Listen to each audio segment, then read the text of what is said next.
नाज़रीन, फरवरी 2021 में अमेरिकी सेक्रेटरी ब्लिंकन से बात करते हुए बांग्लादेश के फॉरेन मिनिस्टर ने अमेरिका को हर मुमकिन ताउन की यकीन दहानी करवाई थी। और फिर शेख हसीना के एक एडवाइज़र साहब ने यह बयान दिया था कि हम अमेरिका की इंडो पैसिफिक स्ट्रेटजी में भी इंटरेस्टेड हैं, जिसके बाद हमने आपको बताया था कि चीन में ये बातें अच्छी नज़र से नहीं देखी जा रही। और फिर बांग्लादेश के दौरे के मौके पर चीन के डिफेंस मिनिस्टर ने इस बात पे बिलाखिर शिकायत कर ही दी बांग्लादेश को कि इस रीजन के बाहर की जो फोर्सेस हैं, इनकी जानिब से बनने वाले अलायंसेस का आप हिस्सा मत बनिएगा। इससे ये बात क्लियर हुई है कि love for all malice for none वाली पॉलिसी के तहत वो जो अमेरिका और चीन को बैलेंस करने की कोशिशें हो रही थी बांग्लादेश की, इसके रिजल्ट्स नहीं मिल रहे। क्योंकि आप इन दो मुल्कों को किस तरह इक्वली लेकर चल सकते हैं, जबकि एक मुल्क BRI जैसा कई हजार अरब डॉलर का मंसूबा लेकर इस उम्मीद पर आगे आया है दुनिया में कि वो अगला सुपर पावर है, और दूसरा इसको रोकने के लिए इंडो पैसिफिक मंसूबे और क्वाड नाम का मिलिट्री अलायंस मैदान में लाने की कोशिशें कर रहा है। तो इन दोनों को कैसे बैलेंस किया जा सकता है? दोनों तरफ से सूरत हाल कुछ ऐसी ही है कि either you are with us और अगेंस्ट अस। अगर आप BRI में हैं तो सीधी सी बात है कि आप चीन की स्ट्रेटेजिक पार्टनरशिप में तो हैं, लेकिन अमेरिका के स्ट्रेटेजिक पार्टनर नहीं हो सकते, क्योंकि इन दोनों मुल्कों के ग्रांड ऑब्जेक्टिव्स में ज़मीन आसमान का फ़र्क है। अमेरिका का ग्रांड ऑब्जेक्टिव यही है कि चीन का BRI नाकाम हो, जबकि चीन का ग्रांड ऑब्जेक्टिव ये है कि उसका BRI कामयाब हो और BRI के तमाम मुल्क इकोनॉमिकली चीन के साथ जुड़ जाएं। अब या तो आपने BRI को कामयाब बनाना है या फिर आपने उसको नाकाम बनाना है। अगर आप BRI को अपने मुल्क में सक्सेसफुल करना चाहते हैं तो दैट मीन्स आपके इंटरेस्ट चीन के साथ हैं, और अमेरिका के फेवर्स आपको तभी मिल सकते हैं अगर आप BRI के अगेंस्ट हों। ऐसा मुमकिन नहीं कि आप चीन के एम्बिशंस के भी सपोर्टर हों और फिर कहें कि हम तो US के साथ स्ट्रेटेजिक पार्टनरशिप चाहते हैं। रीज़न सिंपल है कि आपके पास ऑफर करने के लिए वो चीज़ है नहीं जो कि अमेरिका को चाहिए। दूसरा ये है सवाल कि इसमें रिस्क बहुत ज़्यादा है। चीन से तो अरबों डॉलर आ रहे हैं इन्वेस्टमेंट की मद में, यानी वहाँ पर कोई ट्रस्ट इशू नहीं है। जिन 140 मुल्कों के अंदर चीन ने जो इन्वेस्टमेंट कर रखी है, इस पे पैसा भी लगा रहा है, और कोविड की वजह से कुछ जगहों पर काम स्लो ज़रूर हुआ है, लेकिन जनरली चीन की कमिटमेंट्स पूरी होती हुई नज़र आ रही हैं। उसके मुकाबले में आप अमेरिका को देख लें। इंडिया का मिसाल सबके सामने है। जहां इंडिया BRI में शामिल होने पे एशिया में सबसे बड़ी चीनी इन्वेस्टमेंट अपने नाम करवा सकता था, और पाकिस्तान के गवादर की जगह बम्बई का जो पोर्ट है ये चीन को ऑफर कर सकता था। CPEC की जगह पर, यानी चाइना पाकिस्तान इकोनॉमिक कॉरिडोर की वजह से China India economic corridor India बनवा सकता था और पाकिस्तान को मुकम्मल तौर पर इररेलेवेंट कर सकता था चीन के लिए। इसके अलावा इंडियन ऑक्यूपाइड कश्मीर से इंडिया चाइना इकोनॉमिक कॉरिडोर बनवा के कश्मीर पे चीन की हिमायत ले सकता था, यानी इंडियन ऑक्यूपाइड कश्मीर पे। जाहिर सी बात है, जब चीन की इन्वेस्टमेंट कश्मीर से गुजरती, इंडियन कश्मीर से, तो चीन की जो हिमायत होती कश्मीर में वो इंडिया के साथ ही होती। यानी BRI में शामिल होकर इंडिया पाकिस्तान को बड़ा डैमेज दे सकता था अगर वो चीन के साथ मिल जाता, लेकिन BJP सरकार ने ऐसा नहीं किया, अमेरिका की तरफ चले गए। लेकिन फिर 2016 से लेकर आज तक आप बताएं कि अमेरिका ने कितनी इन्वेस्टमेंट की है इंडिया के अंदर। अभी तक इंडिया को मिला क्या है अमेरिका से? इंडिया ने अमेरिका को तो बहुत कुछ दिया हुआ है, खुद को नुकसान देकर अमेरिका को बहुत कुछ दिया है, लेकिन अमेरिका ने इंडिया को क्या दिया है अभी तक?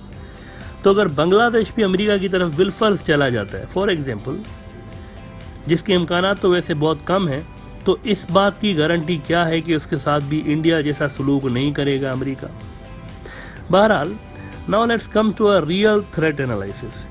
चीन के डिफेंस मिनिस्टर ने बांग्लादेश से कहा है कि आप किसी भी ऐसे मिलिट्री अलायंस का हिस्सा मत बनिएगा जो कि इस रीजन से बाहर की फोर्सेस यानी अमेरिका बनाना चाहता है, यानी कि आप इंडो पैसिफिक और क्वाड का हिस्सा मत बनिएगा।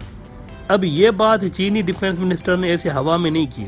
दरअसल वाकई में एक बहुत बड़ी कोशिश हो रही है एशिया में, और नेटो जैसा इत्तेहाद बनाने के लिए अमेरिका की जानिब से बड़ी कोशिश की जा रही है।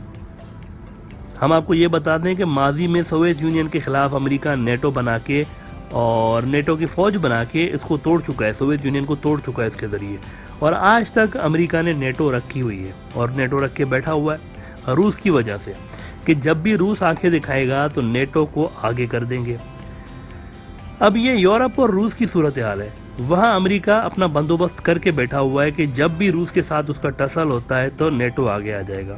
लेकिन यहाँ एशिया और चीन का क्या होगा? नेटो तो यूरोप में है ना, एशिया और चीन में तो कोई नेटो नहीं है, तो कौन रोकेगा चीन को? इंडिया को आगे करके देख लिया यूएस ने, लेकिन भरकस निकाल दिया चीन ने उसका।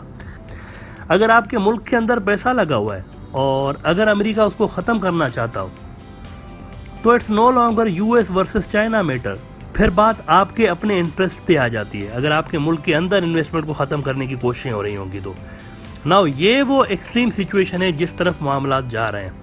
अगर आप आज से 2-3 साल बाद की बात करें तो मामलात इसी तरफ जा रहे हैं। और चीन के डिफेंस मिनिस्टर ने जब ये कहा कि मिलिट्री अलायंस बन रहा है तो इससे बात साफ हो जाती है कि दुनिया किस जानिब जा रही है, साउथ एशिया किस जानिब जा रहा है।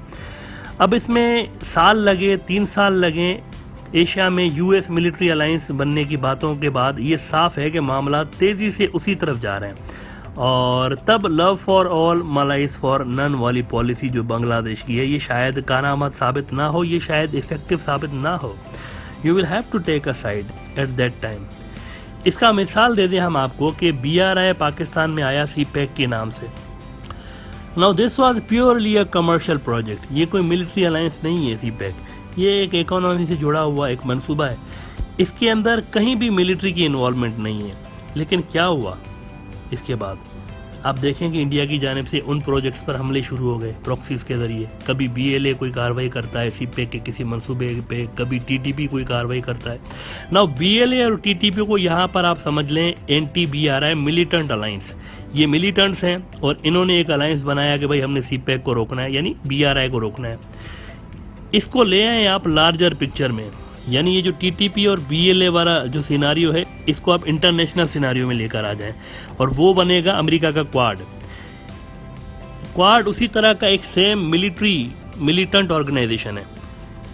इसका मकसद भी वही है जो कि TTP और BLA का है कि BRI को हमने रोकना है। अच्छा, इसके बाद क्या हुआ कि पाकिस्तान ने इन हमलों को रोकने के लिए क्या किया था, एक स्पेशल फोर्स बनाई थी अपनी।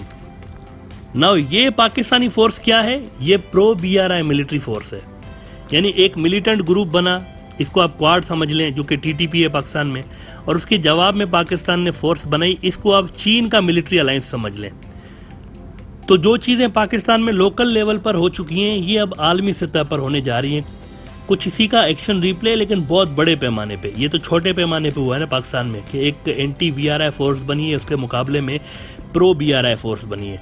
तो इसका उलट होगा आलमी सतह पर, क्योंकि बात सिंपल है, क्या चीन और बाकी के जो मुल्क हैं ये अपने अंदर जो इन्वेस्टमेंट लगी हुई है इसको ऐसे ही छोड़ देंगे इंडिया और अमेरिका के रहमो करम पे कि क्वाड इसको टारगेट करता फिरे?